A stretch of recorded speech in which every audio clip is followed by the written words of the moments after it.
Hi friends, welcome back to Krupa's yummy world. ఈరోజు సింపుల్గా green egg curry ఎలా prepare చేయాలో చూద్దామా. ఒక ప్యాన్ తీసుకొని ఆ ప్యాన్లో కొంచెం ఆయిల్ వేసుకొని హీట్ ఎక్కిన తర్వాత పసుపు ఉప్పు వేసుకొని ఎగ్స్ ఫ్రై చేసుకోండి. లైట్గా అది గోల్డెన్ కలర్ వచ్చేంత వరకు ఫ్రై చేసుకోండి.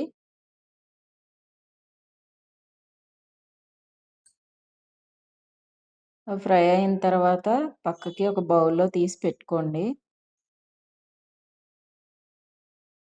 అదే ప్యాన్లో కొంచెం గ్రీన్ చిల్లీస్, ఆనియన్స్ వేసుకొని కొంచెం సాల్ట్ కూడా వేసుకొని ఫ్రై చేసుకోండి.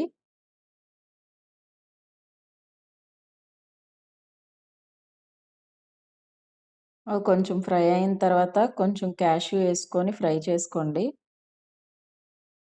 అవి కూడా ఫ్రై అయిన తర్వాత కొంతసేపు పక్కన పెట్టుకొని చల్లారిన తర్వాత మిక్సీ జార్లో వేసుకొని కొరియాండరు, మింటు వేసుకొని ఇదంతా స్మూత్ పేస్ట్లా చేసుకోండి.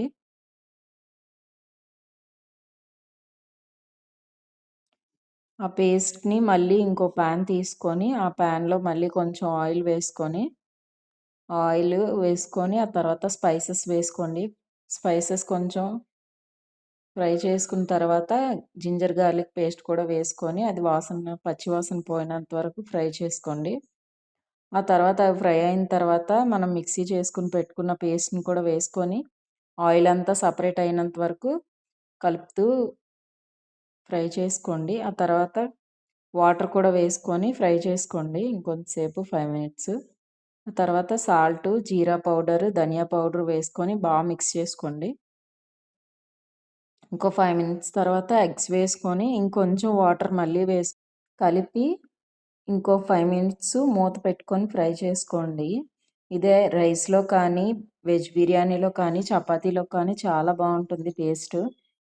ఒకసారి ఇలా ట్రై చేయండి. ఎగ్ కర్రీ ఎప్పుడు సేమ్ రెగ్యులర్గా కాకుండా ఒకసారి ఇలా ట్రై చేస్తే చాలా బాగుంటుంది. 5 మినిట్స్ కుక్ అయిన తర్వాత కొంచెం కొత్తిమీర పైన జల్లుకుంటే ready. Thank you for watching.